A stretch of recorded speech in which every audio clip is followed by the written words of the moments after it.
Eric Sabri, your Wayne County Treasurer. If you're living in the home of a deceased family member and you're facing property tax foreclosure, the probate process can be helpful to you.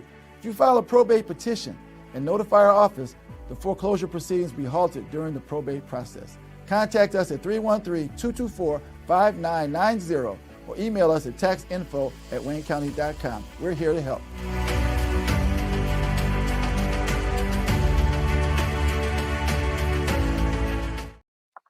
Good morning, everybody, and welcome to another episode of The Week That Was. I am Saeed Khan, broadcasting today from Aspen, Colorado, where the air truly is beautiful.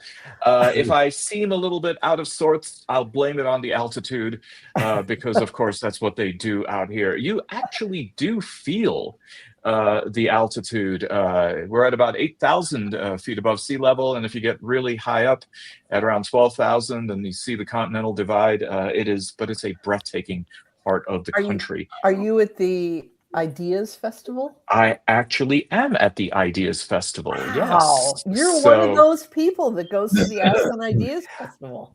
You know, there is something to be said about diversifying the crowd here.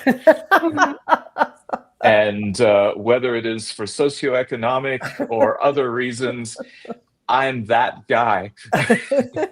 We've always known you were that guy, Saeed. There's a few other unicorns around here that are taking care of other demographics, I am sure. But anyways, enough about me. Those are some of my favorite episodes of Succession, when they lampoon like those idea festivals. I've been to a couple. They had one in Detroit a few years ago from the Atlantic. In fact, I think I have my credentials still. The City Lab Detroit, sponsored by the Atlantic. Well, given some of the let's put it this way, some of the stores in Main Street Aspen will make Kercheval in downtown Grosse Pointe look like TJ Maxx. Well, it should, because Grosse Pointe just thinks it's fancy. It really isn't. Well, this is definitely the real McCoy. Anyway, we have with us today two of our seasoned attorneys, Joel Sklar and Bill Seikaly. Our third, Steve Fishman, is very unsportingly prioritizing his day job. So, Steve, wishing you well with being at work today here on a Friday. We also have, of course, labor and community activist Barb Ingalls. We have veteran journalist Nancy Derringer, and of course, co-founder of Deadline Detroit, Allan Lengel.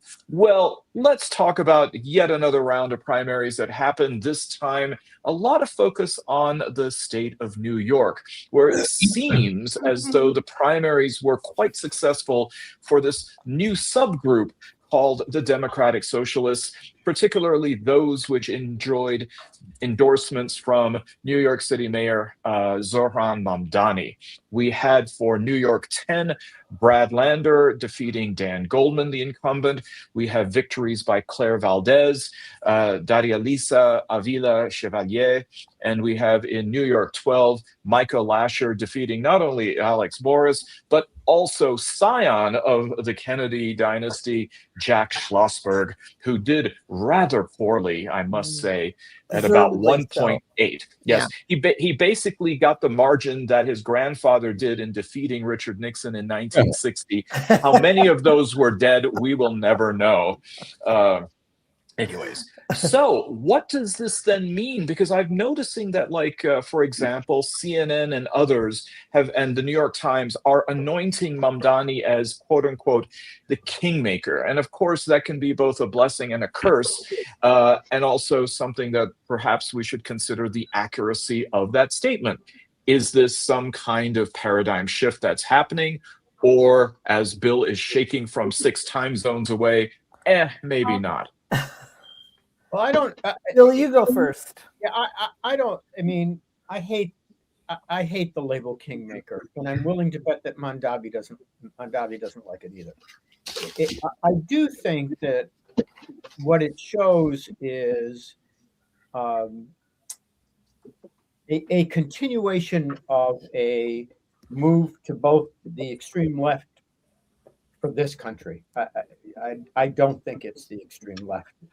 If you look at world politics, if you look at American politics, I think it's a move to the left of American politics and to the right of American politics. I think that the MAGA movement is pretty far right, and as far as I'm concerned, is the American Nazi Party representation. Mandavi, this whole movement to the left, the fact that El Saeed is polling as well as he's polling right now, tells me that we are pulling to the left and to the right, and there's not much room left in the middle. And I wonder what that holds for our country. But it's an interesting observation. But if you look at the rhetoric, Bill, of somebody like a Mamdani, somebody like a Brad Lander, and others, it seems as though there's a pretty good connection to the rhetoric of people like, I don't know, Hubert Humphrey and Walter Mondale and people like Russ Feingold and Paul Wellstone. I absolutely agree, Saeed. It is why I was trying to be careful when I said it is to the left of where the country is right now. You've got to look at the political spectrum. We have become such a conservative country. I mean, we are not anywhere near where we were in the 70s and 80s. If you look at President Obama, who I thought was a great president, but anybody who tells me that he was a left-wing radical kind of guy is ridiculous. If they would have called him Barry and he wasn't black, he probably could have run as a Republican. He's a very mainstream conservative guy. So we're talking about the political spectrum as it exists today. I do think that a lot of the labels are out. You'll notice that, for all the rhetoric about him being anti-Israeli and anti-Jewish and anti-Semitic, two of the people he backed happened to be Jewish, and they won. Right. So, I happen to think it's a more positive trend, but that's my personal political belief. Allan. First of all, it's New York, which is a pretty, and particularly that region, pretty liberal. So it's hard to say that this is a total trend, but we're seeing something here in Michigan with El Saeed. I think the people that were defeated were generally liberal progressives, but not to the degree that these people were liberal progressives. But I think one common thread there, including Brad Ladner, was anti-AIPAC, and I think that was an issue there. And I think we're seeing it here with Haley Stevens. I think we're seeing it with the progressives here who are backing El Saeed. And so I think, look, I think people want change. New York is unaffordable for a lot of people. Brooklyn, Manhattan, even now, parts of Queens, the Bronx, everything is becoming unaffordable. And the homeless used to be, we thought people with mental health issues, but now it's people who just can't afford the rents in LA, in all around the country. But I think, that being said, I think people want to change the status quo. They want more for themselves, but they're also, the AIPAC thing can't be ignored as well. They can't even afford the dirty water hot dogs in New York anymore. And here you have in New York 12, which I heard the statistic, it's supposed to be the most Jewish congressional district in the country. It seems as though with Michael Lasher winning the primary, that AIPAC may not be the most important issue for some, or that they're willing to overlook that because of the other A, which is, as you said, affordability. Barb, and then Nancy. I think Nancy. Oh, okay. It's been hilarious to watch the legacy media go insane over this. 2 years ago, I saw in my Facebook memories one of the headlines exactly 2 years ago was with Jamal Bowman's loss, the left is on the defensive. They were, the status quo, the people that are always there, the wealthy, they want things just the way it is. They're just fine, and people can't afford anything. And young people look at leadership in this country, and they see old people. Yep. They see old people that are out of touch, that are friends with each other. They keep saying please. And I think that that's the biggest thing. And I didn't like Haley Stevens before I found out she was AIPAC whore too. By the way, she was lame, and as far as I'm concerned, she took Andy Levin's seat. Yeah. But young people are getting excited. This has been moving this way for a while, and I think that like Chuck Schumer needs to shut up and step back. Yeah. And let's let this. It's terrible to see this, because this is serious fucking business in this country right now. Yeah. And I think that's what I would like. Welcome to Jim. Just making a quick welcome to freelancer and former Detroit News feature writer, Jim Mcfarlin. Welcome back, Jim. Nancy. And goatee sporter par excellence. The late Jim Mcfarlin thanks you. Yeah, okay. Everything everybody said so far is true. Yes, it's New York, which is, you really can't extrapolate from New York to the rest of the country. Yes, young people are excited, but maybe because of the news sources that I read, I feel like I have more of a read on Mamdani than a lot of just, civilians do. That guy is getting shit done in New York City. The kind of shit that people told us for years was impossible. They just approved his rent freeze for something like 2 or 3 years for people in rent stabilized apartments. That's going to be a huge thing for New York. People who live, my daughter has friends who live there and said they have never seen snow plowed and cleared as quickly as they have when Mamdani's been in charge. I mean, people,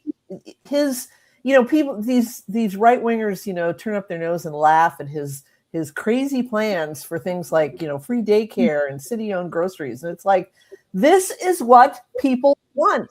And the fact that he's able to even make a few strides in that direction is the key to all of this. I mean, so I'll give you anything when Donald Trump says mass deportations now during his campaign, and then immediately starts doing them. Apparently he's catering to the evil people in the country who want this. But more people want things like more affordable daycare and more affordable rent. So I think I'll give you an example right here in Aspen. This morning at 7:00, went to grab some breakfast, and there were just buses of young people who were coming into the town, many of them Hispanic, who you can tell simply can't afford to live in Aspen. I don't even know where they're coming from.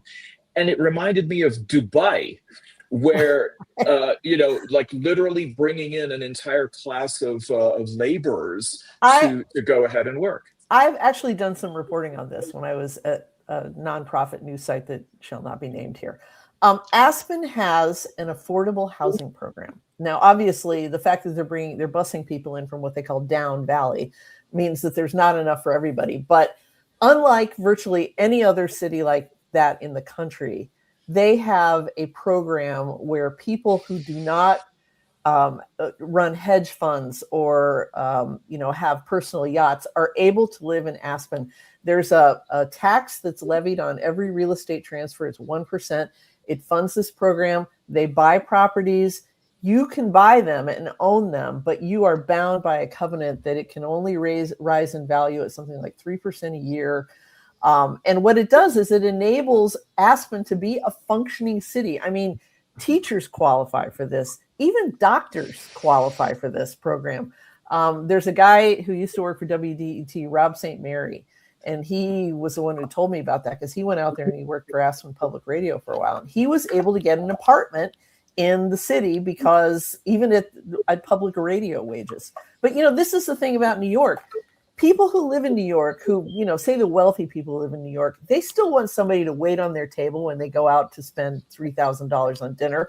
They want a bartender. They want a nanny. They want a woman to come in and change their sheets. I mean, these people in New York, it's no big deal to come in from, say, northern New Jersey or some slightly more affordable place, Yonkers, whatever. But in Aspen, it's a 50-mile drive. And, from the most affordable place next to Aspen is what they call Down Valley, like I said. And, this is what this is what you got to do, and wealthy people seem to appreciate it too. So that's Nancy, northern New Jersey with places like Upper Saddle River are some of the most expensive yes, places I know, to live but in the Hoboken is still, and parts of Newark and so forth. You don't have to live in Richard Nixon's old neighborhood. Okay, fine enough. So. Jim, let me ask you the question. I mean, if you look at, for example, the ad buy here in Michigan, who's really talking about affordability? You've got Abdul El-Sayed on the Democratic side. You hear Haley and Mallory McMorrow just really leaning into this whole trying to stop ICE. And then on the Republican side, you actually ironically have, if you're talking about affordability tangentially, you've got Perry Johnson with his whole 47-47 and eliminating income tax and property tax. So you've got people who are talking about affordability. You've got people who are not. How do you see this playing out? I mean, Trump just endorsed John James, for example, for Michigan governor. Is this issue of the narrative of the Democratic Socialist going to really play big here in Michigan, and not just with the Senate race, but even across the board? It's so hard to say, I think, because you've got a Trump endorsed candidate, and I don't know where Michigan stands now. I mean, it depends on what part of Michigan you drive through. If you're in the cities, if you're in Grand Rapids or Detroit, it's one thing. If you drive, don't get off the freeway and drive in the forest, because you see all kinds of Trump signs that kind of make you nervous. But the thing is that affordability is, I was thinking, as Nancy was talking, is Aspen sui generis? I mean, there are so many affluent cities in this country where you cannot live if you're, a retiree like some of us, or if you just had a media job that didn't put you on CBS. It's difficult. And I don't think the candidates are speaking directly to it. I think that they're trying to figure out what the majority of the electorate wants to hear, but they're not listening to what we are saying to them, because money is a problem in this country. I mean, you're either a trillionaire like Elon, or you're looking for work, and the middle class has kind of disappeared. Well, speaking of drive-through, one second, Alan. Speaking of, somebody mentioned drive-through, right now for a limited time, and I'm not getting paid to say this, McDonald's has brought back the fried apple pie. What? I haven't burned my mouth in so long. Yes, get thee to a McDonald's drive-through and get yourself those pies, and remember the nostalgia of frying the inside of your mouth with that lava. I actually had a very well-meaning person at McDonald's warn me about it, and I said, "Thank you, my dear." I said, "I've been eating these before your mom was born." I lived it. So there you go, Alan. I wonder. I mean, I think Michigan is going to be a better measure of the progressiveness than New York with El-Sayed, and I think. I wonder, do we look back at 1972 when McGovern was the nominee for the Democratic Party, where people thought, oh my God, we're really pushing back, anti-Vietnam War, all that kind of stuff. And he got killed. He got crushed. I think, was it 80 to 20% or something like that. But so I wonder if we're seeing something like that, or we're seeing truly a true change. So, Bill. Yeah, first of all, a couple of things. I want to tie some of these things together. I thought Barb made a great point, and so did Nancy. What we're talking about is these left of center people coming up with real solutions to real problems. And one of the issues with McGovern was there was this he was perceived as having this single issue, the war. But that's not what's going on here. One of the things that should become evident to most voters is Trump is holding on to a bill to deal with housing because they won't pass his anti-voting bill. I mean, he's holding everything hostage. We're going to either go to the right, or we're going to start coming up with solutions to our problems. Mm-hmm. To the extent that the left comes up with solutions to our problems, they will win and they will be successful.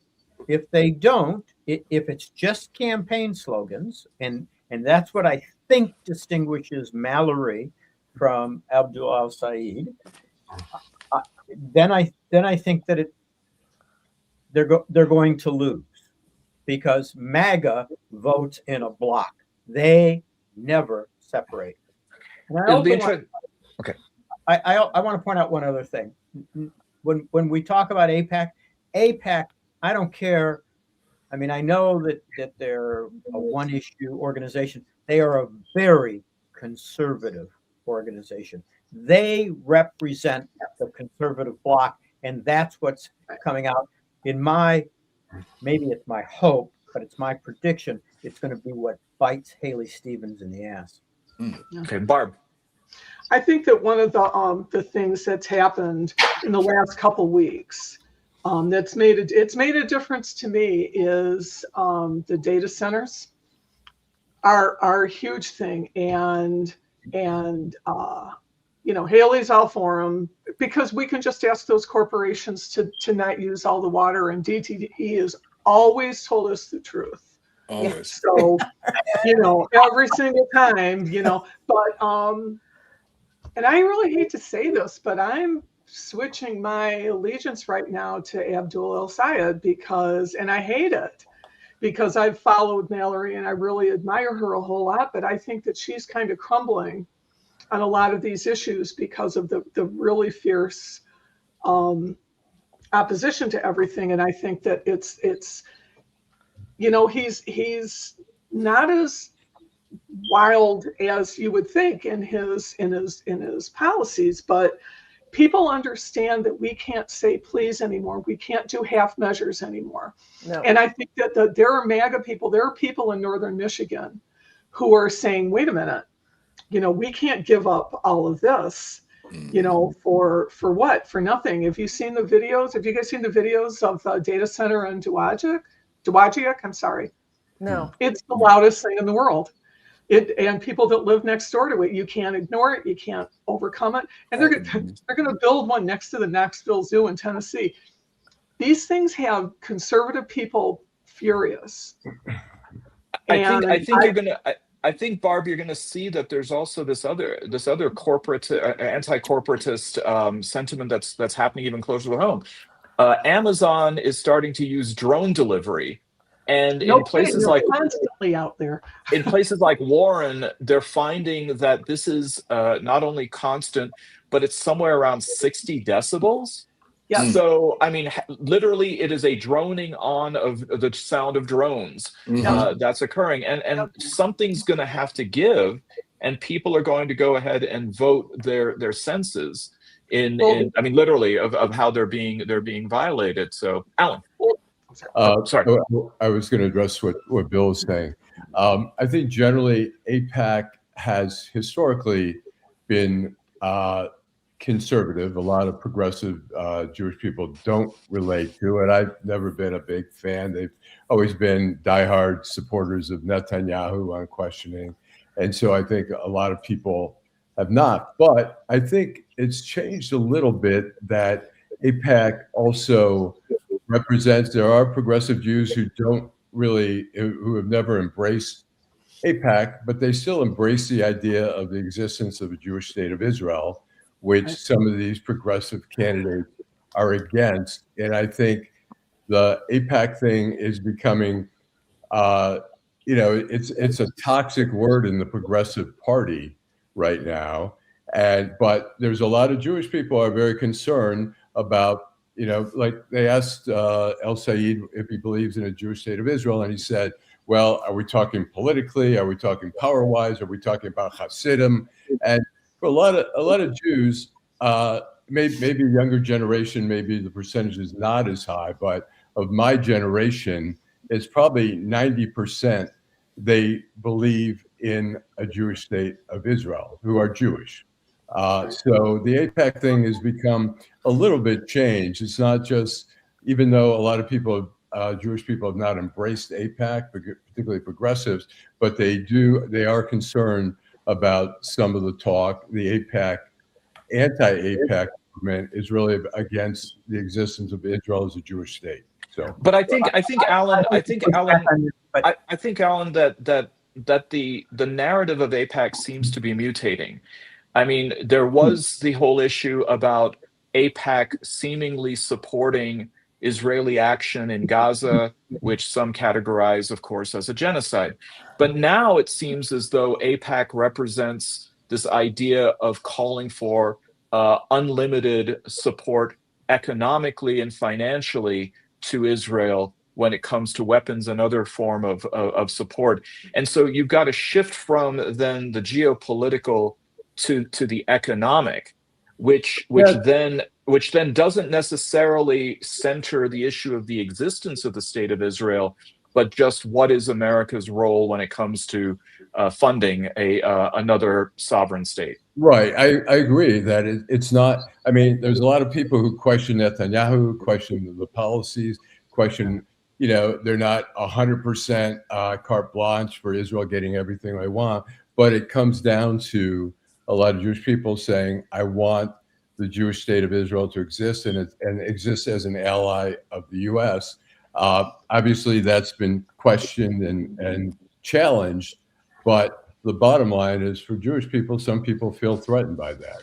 So. Bill, do you see the status of AIPAC now in the public debate similar to the NRA, where the NRA was seen as moderate at a certain time, and then kind of the wheels fell off the wagon when Wayne LaPierre came on, and they became just simply too strident? Do you see that as being sort of the evolution of AIPAC?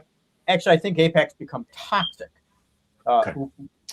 which is somewhat different than AIPAC. I mean, look, here's the problem. Allan just said something, and anybody who knows me knows how much I love and respect Allan Lengel. I adore him. However, and if you don't know that, you're not watching the show enough. Anyway, when he says, these left guys are talking about getting rid of Israel. They aren't.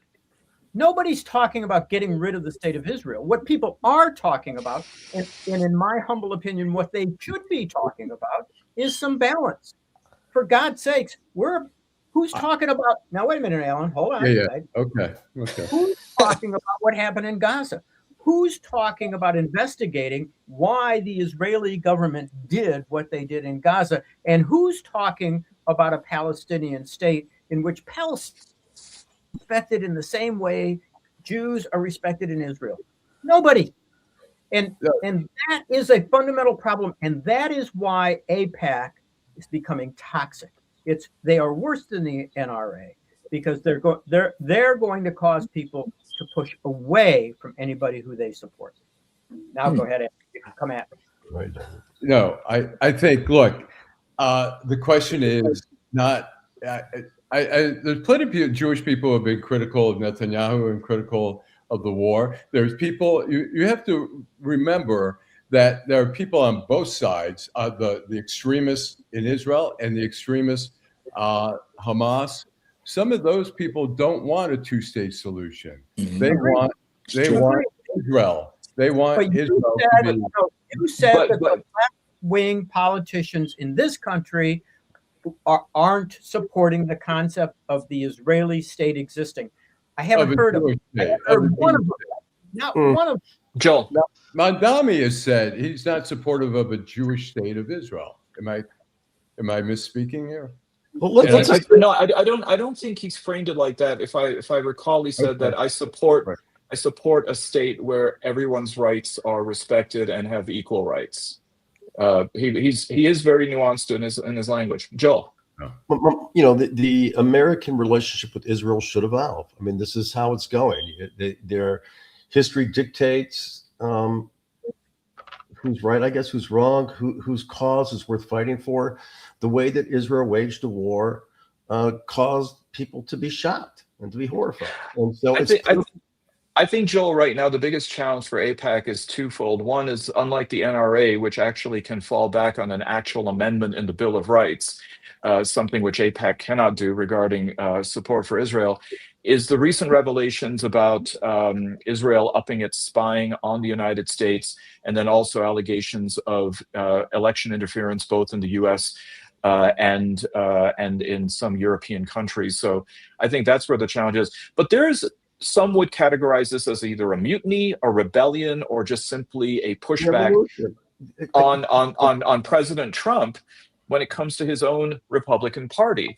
He's going to war with the GOP Senate leadership, as was said before, going ahead and pocketing or tabling a bipartisan bill signing regarding affordable housing because of his petulance regarding the Save America Act.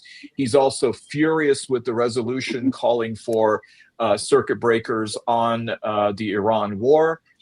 What do you think is going to happen regarding? I know that right now Congress is on break. Surprise, surprise, but and not in session. Aren't they always? Exactly.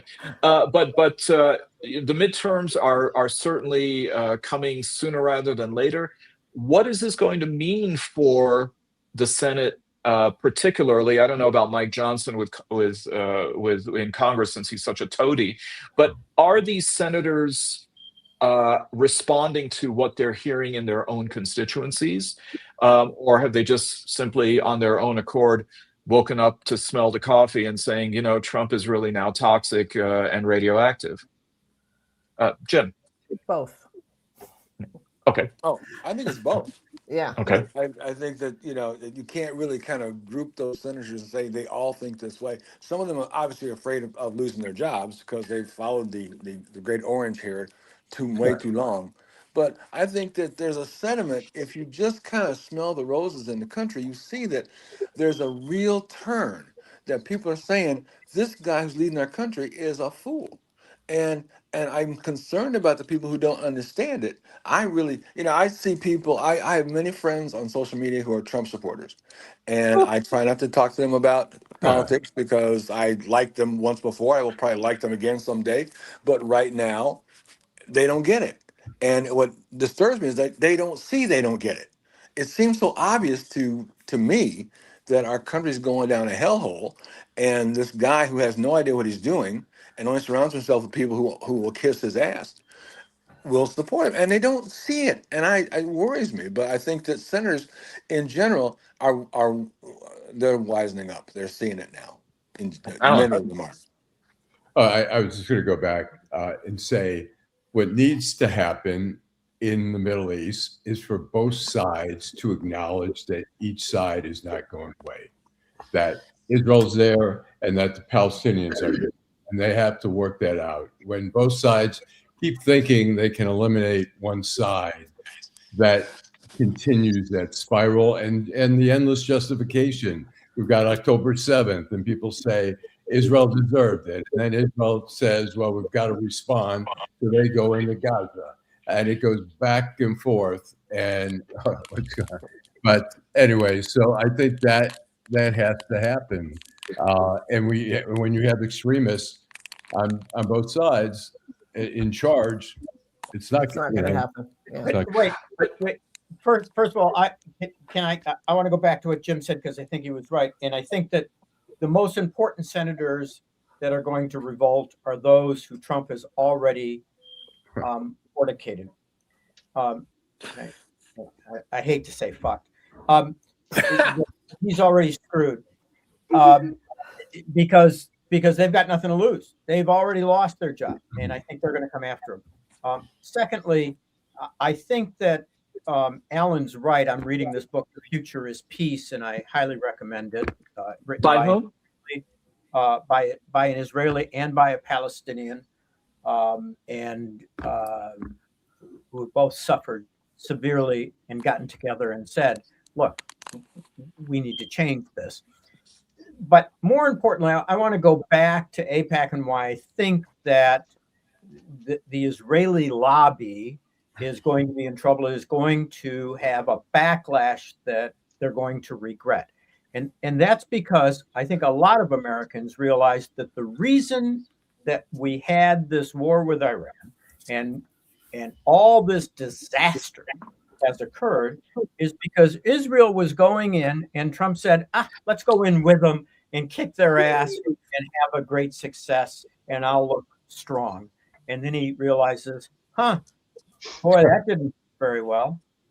And I think that that's going to cause a lot of backlash in this upcoming election. Not only a backlash, but in other countries in the Middle East, they're all feeling betrayed. In United Arab Emirates, all the other countries are like, we're getting fucked, we're getting bombed.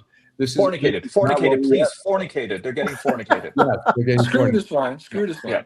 Well. And let's go ahead and take a quick commercial break, Allan, and let's get back to the Middle East then. Hi, I'm Eric Sabri, your Wayne County Treasurer. If you're living in a home of a deceased family member and you're facing property tax foreclosure, the probate process can be helpful to you. If you file a probate petition and notify our office, the foreclosure proceedings will be halted during the probate process. Contact us at 313-224-5990 or email us at taxinfo@waynecounty.com. We're here to help.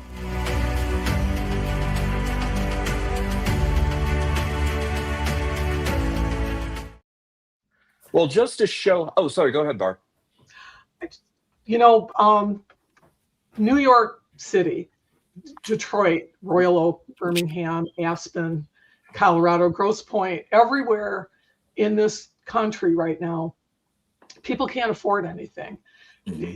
Gas goes down to like $4.69 a gallon, and people go, oh my God, what a great deal. Let's go fill up our cars. Yeah. Every bag of groceries is more expensive. Yep. You get the same thing 3 weeks in a row. You're going up, up, up. Yep. Healthcare is stupid. You can't get anything. And this is what people look at the war and they look at Israel getting a lot of money. As somebody pointed out, Israel has universal health care. Mm-hmm. I thought it said Israel funded HC Hillary Clinton, but okay, that actually works. That works better.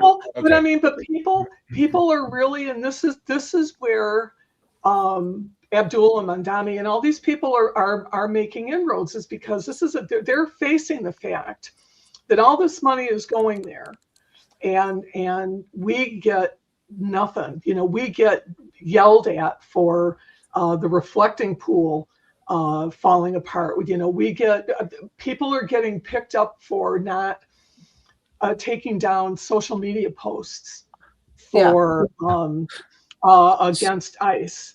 Speaking of, Allan, I think we have a video regarding the reflecting pool. Yes, you. The administration paid a company to do the work in a no-bid contract. The company's owned by a trust run by Republican donor John Cafaro. Even the pool guy looks like an extra from Guys and Dolls. It's like Donnie Brasco got stung by a bee. Who is this guy? He's a Mar-a-Lago neighbor and has given more than $300,000 to the political committees tied to the president. Back in 2001, Cafaro pled guilty to conspiracy to bribe then Congressman James Traficant Jr. Pool guy. What do? Let's just say I'm in the chlorine management business. So it's to have an affinity for wigs, but go ahead. So it's been close to 3 generations since we've seen the kind of public rebuke by an American president toward an Israeli prime minister, both with President Trump as well as with Vice President Vance. And I'm pretty sure, Nancy, it's not on that now hallowed bingo card behind you that you would find that Vice President Vance would say that the Iranian Revolutionary Guard Council and the U.S. military will be hanging out together in Doha. No, the only J.D. Vance item I have on my card is I thought he would split up with his wife this year, but then she's pregnant. So she's pregnant. Yeah. So anyway. Well, I heard he is getting a new recliner sofa, but the fact, but the fact that we are now at a point where the Middle East and American policy to it has changed so dramatically, even in the last, say, 2 years, is remarkable. Vice President Vance leads the U.S. delegation for the first round of U.S.-Iran talks in Switzerland, to the consensus on both parts that the talks have gone very, very well. And also, interestingly and related, Secretary of State Rubio has been visiting, as Allan, you said, the kind of disillusioned Gulf states, including Bahrain, the United Arab Emirates, and Kuwait, and interestingly, not stopping by in Israel as part of this trip around the region. So clearly, it seems as though the priority of at least this administration, and of course by extension American foreign policy, has moved away from the Abraham Accords, insisting on Saudi Arabia joining the Abraham Accords and any kind of normalization of relations with Israel. It seems everything is now moving toward a different reality. And it may snap back in a post-Trump era, but as Bill is shaking his head, he seems that FanDuel is not going to support that possibility. No, and I think that I think Israel has created. Well, I take that back. Netanyahu has created that problem. That he has created an impossible situation for any American government to support. From committing genocide in Gaza, not allegedly. Didn't the UN just come out and make that finding today? And now, Bill, you know that it would take the international courts of justice to adjudicate that before it is a final decision. But and you're just down the street from The Hague, man. And I'm going to talk to him about it tomorrow. Wait a minute, the ICJ's open on a Saturday? I do think we're going to be here until Tuesday.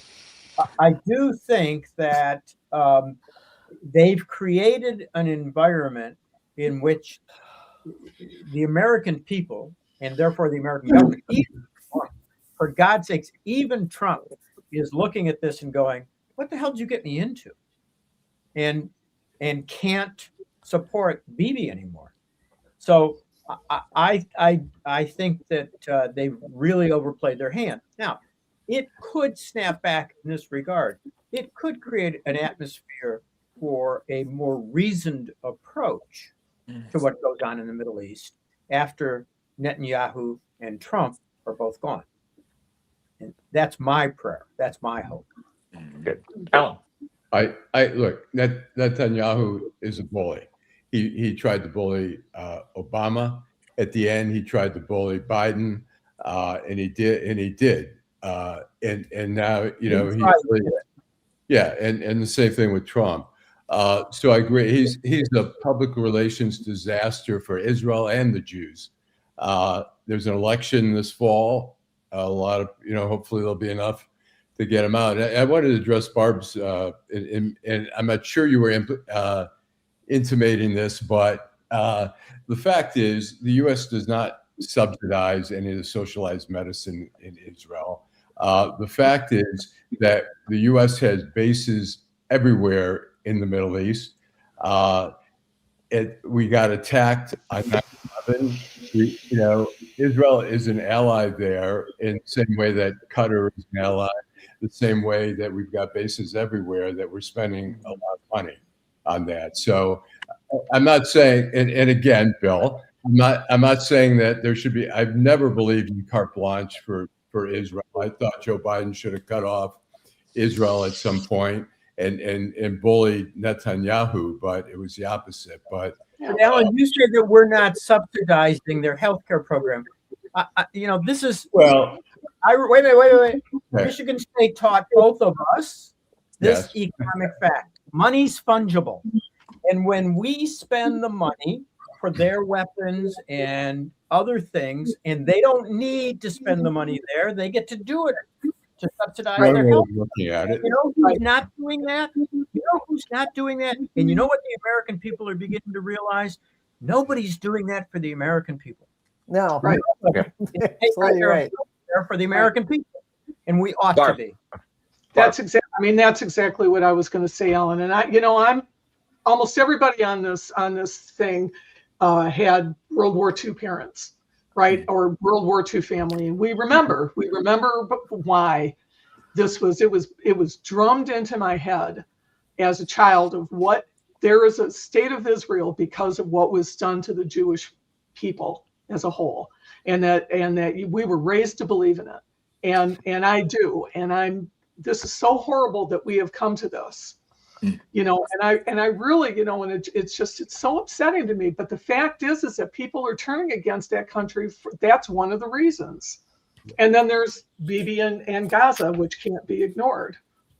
Well, no one's talking enough about really the fruit of the original sin here. And that, of course, is the British. But in England, they had a similar issue with Keir Starmer, the prime minister, stepping down, the 7th prime minister in 10 years. I thought it was 6.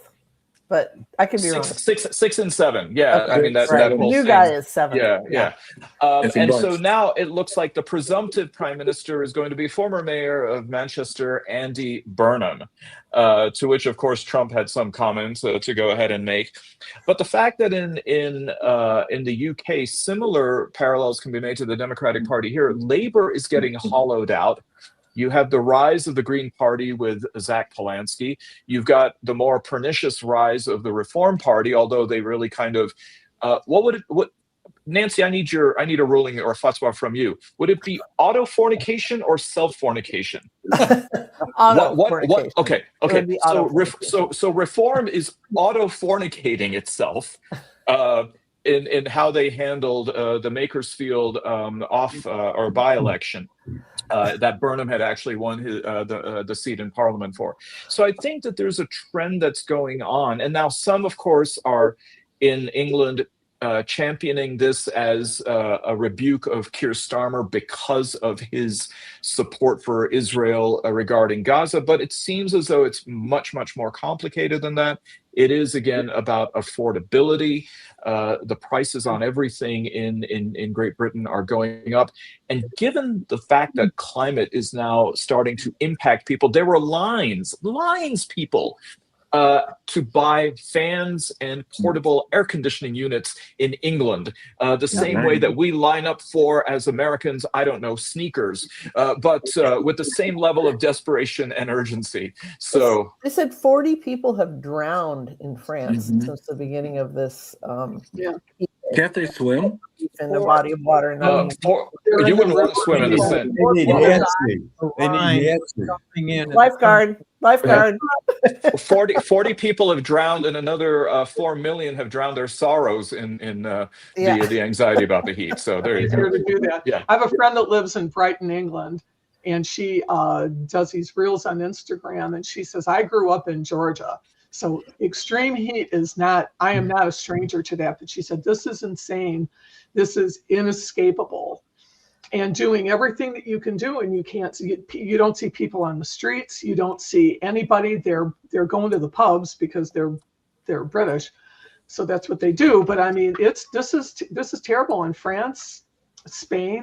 When I grew up in the early to mid 70s in England, you were lucky if you got 1 or 2 days a year where the temperature hit 75. And the way you knew this is all the Brits got to Brighton and they would put a handkerchief on their head and tie knots on 4 sides. They would roll up their pants to the knees. They would get into the English Channel for exactly 3.5 minutes and then not want to risk hypothermia. They would then run back out. The whitest legs I have ever seen in my life in England. It is amazing how crowded the public fountain, every public fountain that you see, that we've seen in Germany and Switzerland, is packed. And I'm not talking about large, like on Belle Isle.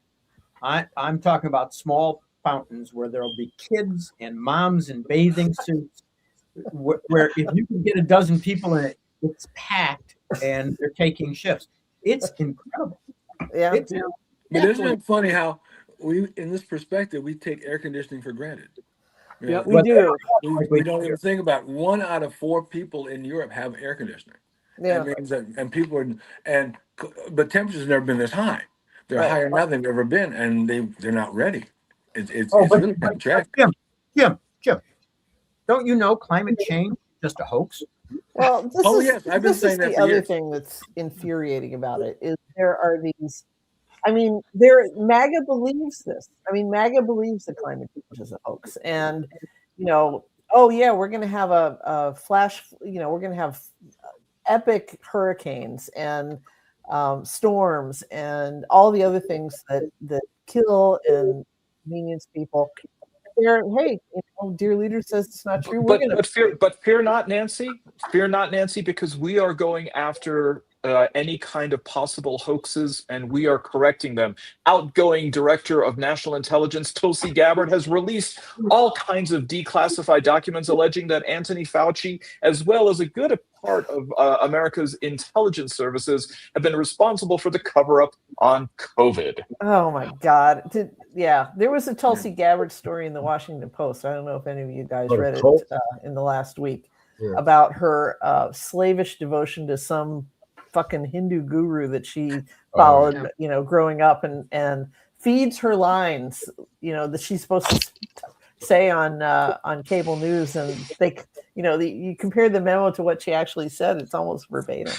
So, Nancy, don't you wax nostalgically for a simpler time when the only guru you had to worry about was Bhagwan Sri Rajneesh with his 93 Rolls Royces and all kinds of sex in Oregon? Or the Maharishi. That would be another one. He goes even farther back than Bhagwan Sri Rajneesh. Well, at least with the Maharishi, we got a whole lot of really good music that inspired the Beatles, including Sexy Sadie and Dear Prudence.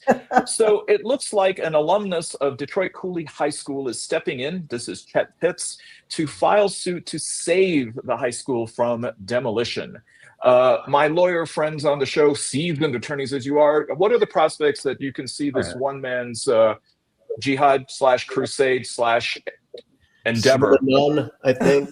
Slim left town type of thing. One of those. Yeah. I don't think it's. Yeah. I mean, if you're going to do this seriously, I mean, this is an interesting possibility. You're going to try and save a school like Cooley.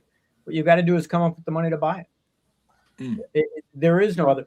We were just in Portland recently, and you remember the name of that organization? There's a family in McMinnis. The McMinnis family buys old schools and turns them into event places. And they're very cool. They use pools, they have bars, they Farmington Hills Harrison did this, and they've created an adult center called the Hawk. Fantastic. The Hawk is amazing. Yep. And you can do that, but the idea that they're going to somehow save it by forcing the school district to hang on to it, I've been down this road. The legal possibilities are somewhere between zero and not at all. I think the easiest and perhaps the most successful way to do this is if they rename the school the Ambassador Bridge High School. My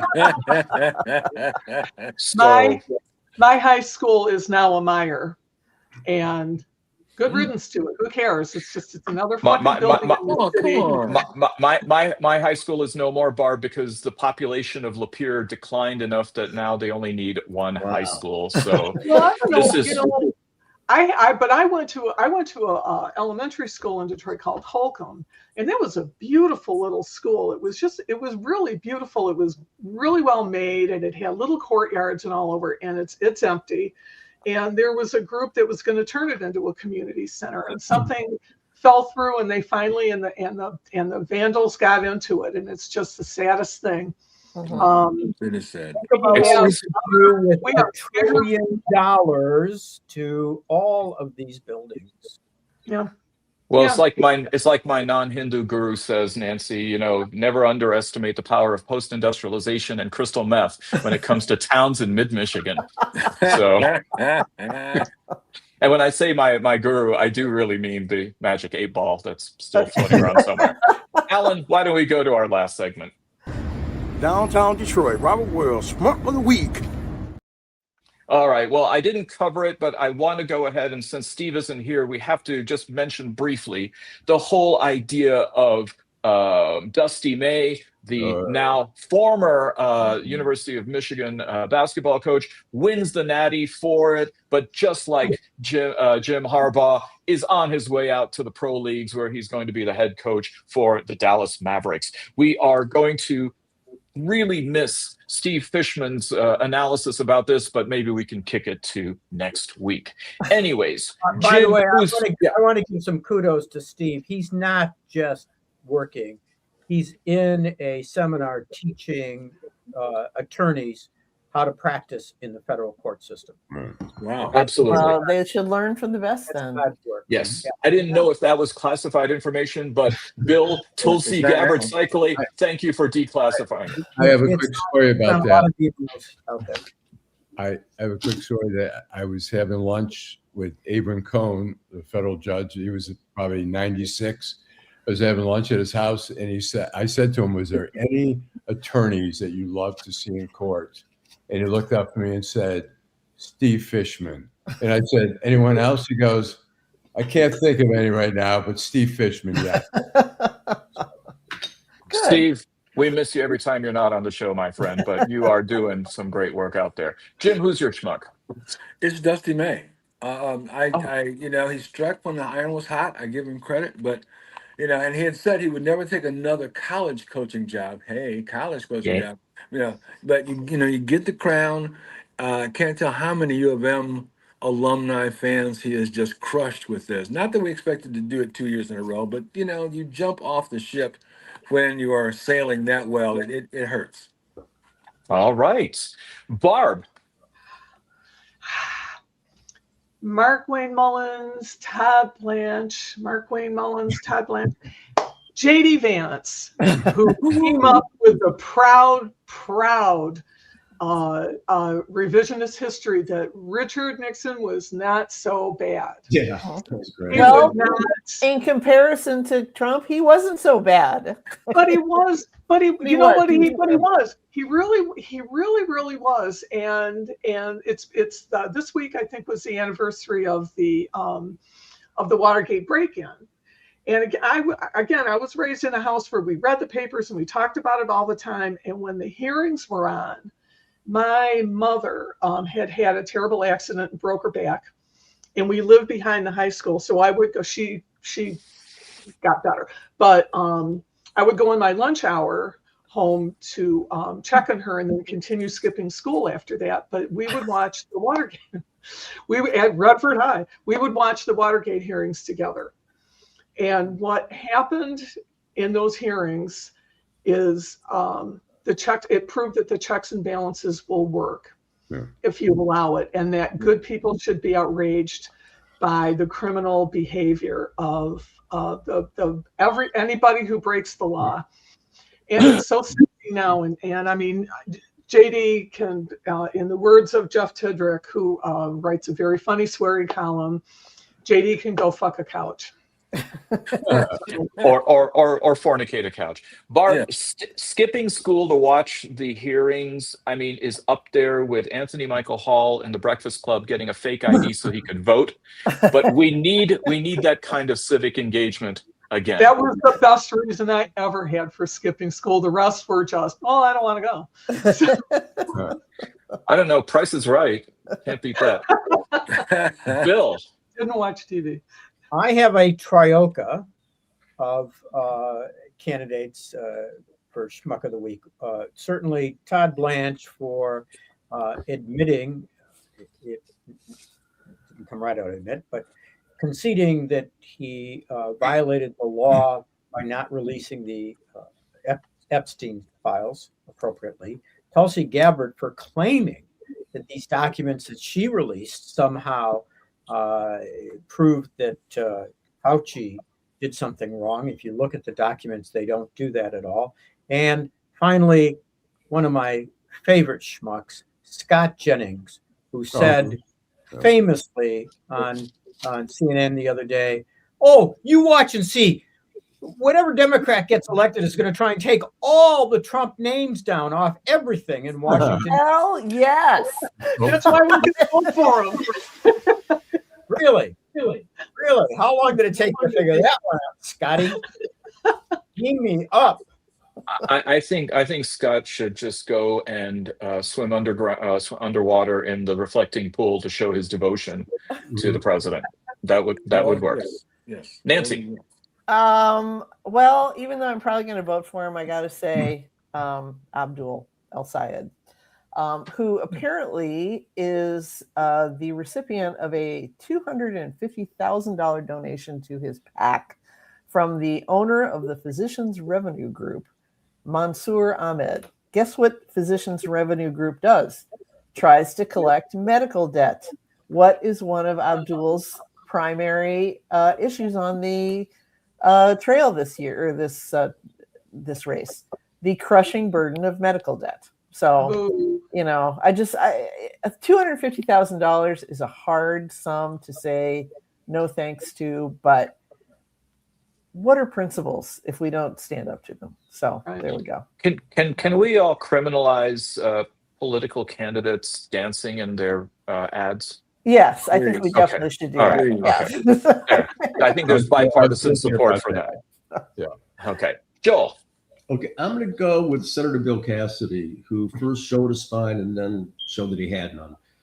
He had voted for the War Powers Resolution, got caught on the carpet by Trump. He has nothing to lose. He can't run. He got primaried out, and yet he flipped. And it's like, I don't understand what is going on. But he is my schmuck. This is the opportunity to say fuck, to say to hell with you. And he did, and then he withdrew it. And it's just, again, it's so confusing. And just what an asshole. You say one thing and do another. It's just more reasons to be disappointed with our public servants. Apparently got into a yelling match with POTUS. Yeah, apparently as well. The big man shouted at him.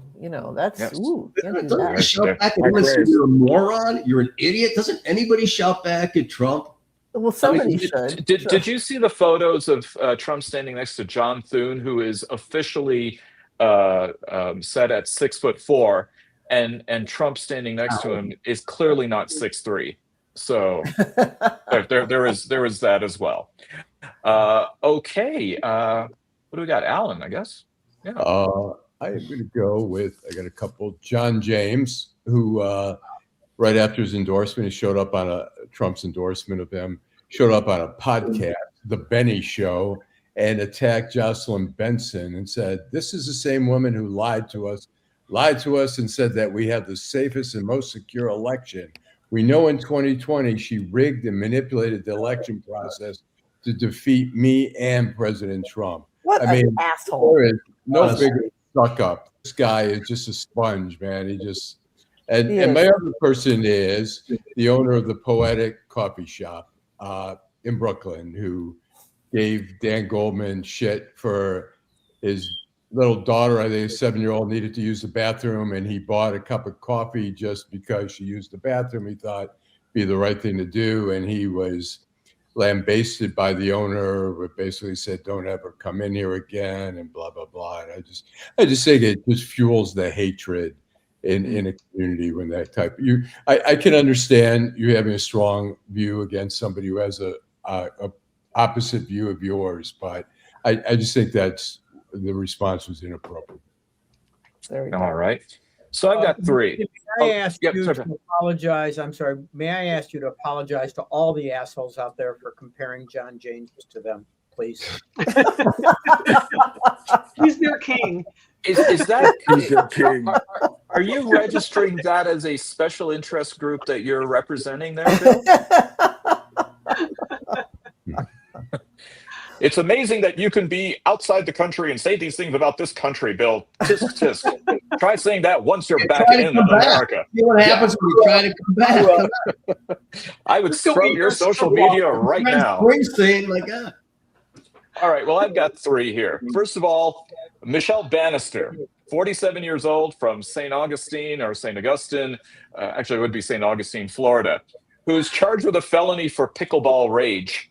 She repeatedly struck a male victim by the name of Ron Barrett, who's 50, bloodying him and causing an injury to his face. Apparently what happened was her son was playing, and Ron Barrett, I'm sure, is one of these annoying guys who is the know-it-all and the self-appointed monitor of the pickleball court. So he goes up there and critiques the young lad's technique, and also critiqued him for not retrieving the ball. Well, the mother couldn't deal with this, and so she then goes medieval with a pickleball paddle on poor Ron Barrett. So that's one.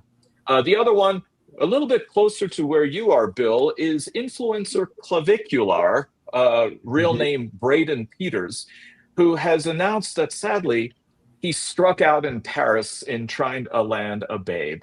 So the cosmos do actually tilt back to justice. So that's one. But then the schmuck of the week really has to be Knicks fan Angie Baez, 40, who was fired from her job as a DEI executive at JP Morgan Chase and fined $175 by the New York City Department of Sanitation after she was caught on a viral video emptying the contents of a special edition Knicks-themed city trash can onto the sidewalk and then absconding with said trash can as the ultimate souvenir. Have mercy. Was a big job. It would have been $175 too. She should have just no college degree. Like, where is she going to match that? You know? I just want to know exactly how does she phrase this when she updates her CV on LinkedIn. So let's see what she comes up. But Angie Baez, you're no Joan Baez. So there you go. All right. Thank you, everybody, for tuning in for another great episode of The Week That Was, for the great discussion. Thank you, Jim Mcfarlin. Thank you, Jill Sklar. Thank you, Bill Seikaly. Thank you, Barb Ingalls. Thank you, Nancy Derringer. And thank you, with the last word, always, Allan Lengel. Open the On the Gordy. Yes. Open the Gordy. It's too late. It's too late to free and save Brittany.